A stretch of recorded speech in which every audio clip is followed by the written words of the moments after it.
cards? No. The back?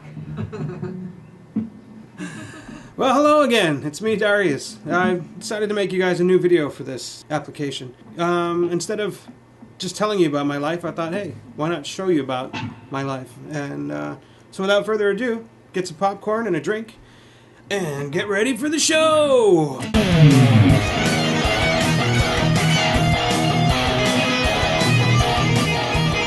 As you can see, music has also had a very big part in my life. Not to mention, one of the most influential artists to me as a kid growing up was the artist Darius Guerra. He's the artist that designed the character Eddie for the band Iron Maiden. As a kid, I was so inspired by these album covers that it's really what got me into drawing. And so for the makeup I'm going to do in this interview, I'm actually going to do an Eddie-inspired zombie.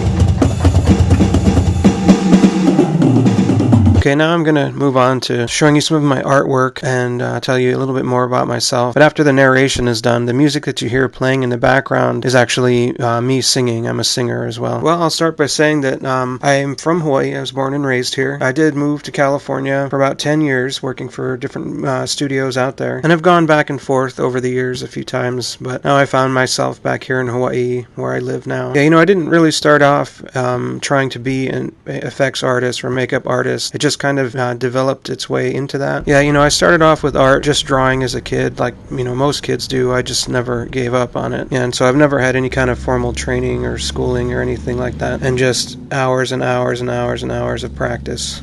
And, you know, when I got good enough, which was about age 13, I started working at a screen print shop where I designed a lot of t-shirts and stuff for commercial printing. But it was there that I also got to learn more about, you know, layout and proportioning, and also a very important one was color mixing. It was around that same time, you know, doing t-shirts and graphics on shirts that I really got into it and started doing hand painting on shirts, and then also airbrushing on shirts. I actually worked at a local surf shop, you know, sometimes airbrushing graphics onto t-shirts for people. Yeah, and it was very soon after that that I met a friend of mine's auntie that owned a doll shop, and I had never really done any sculpting up till then, but she saw my artwork and wanted me to try out, and she really thought I had potential, so I started working making dolls. And so, yeah, I learned a lot about sculpting, and it was also there where I learned mold making and slip casting porcelain dolls, and also a lot about fabrication, because we had to make a lot of the doll furniture and clothing. So I learned how to sew and work with different kinds of fur, synthetic fur and real fur and human hair, and a lot of woodworking for making the doll furniture, and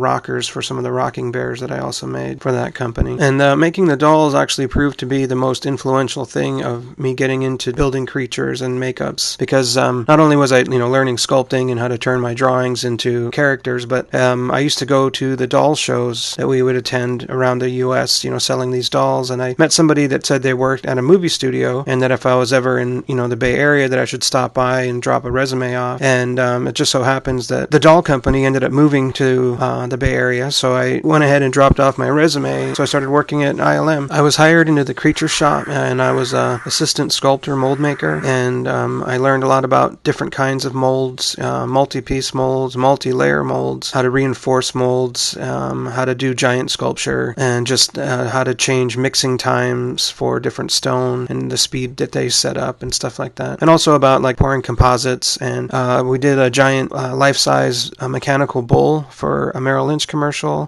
We did a animatronic bulldog for a TV series pilot, and then I got to cut some cylinders and stuff for the train that's at the end of Back to the Future 3. But unfortunately, I was really young at that point. You know, I was only 16. You know, they had to let me go because apparently you have to be 18 to work there. It was then that I returned back to Hawaii, a little crushed, but still happy that I had gotten to work for such a prestigious studio like ILM. And it was shortly after that that I was in a really bad car accident that left me in a coma for 2 weeks, and it almost taken my sight completely. And so at that point, over the course of the next couple years, I was just kind of recovering from the car wreck. And so, you know, returning to try to, you know, pursue studio work was pretty much out of the question. Although I did return, you know, years later, and I got to work on James and the Giant Peach. Although it was just for a small project, you know, for the fabrication department. And it was at that point that I realized that the live action jobs were just dwindling, and I wasn't up to speed yet on my digital stuff. So it didn't look like I would be able to find, you know, any full-time positions at any big studios. And then I realized that I would not be able to support a family of 5 on just doing small projects for different studios, you know, hunting him down. So it was at that point that I stopped pursuing studio work. But another outlet for my creature building obsession is, of course, Halloween.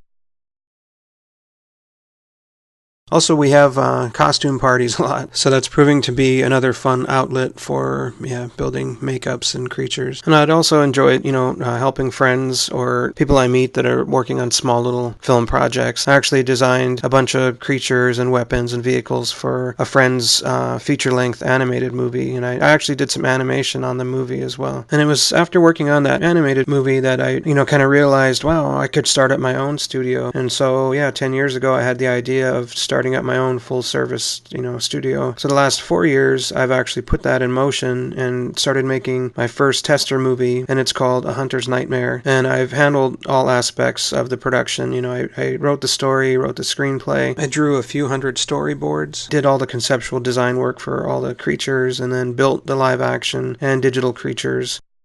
And then, of course, I was also director and cameraman, and also handling all the editing. And it's nearing completion. I'm mastering it now, and I've already entered it into the Sundance Film Festival, and I'm keeping my fingers crossed. They ain't found a way to kill me, yeah. Eyes burn with stinging sweat.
Got an old coat for a pillow, and the earth was last night's bed.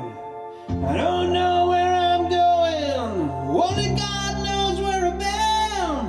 I'm a devil on the run, a six-gun lover, a gambler in the wind. Yeah! So there you have it. Hope you enjoyed. Thanks for watching.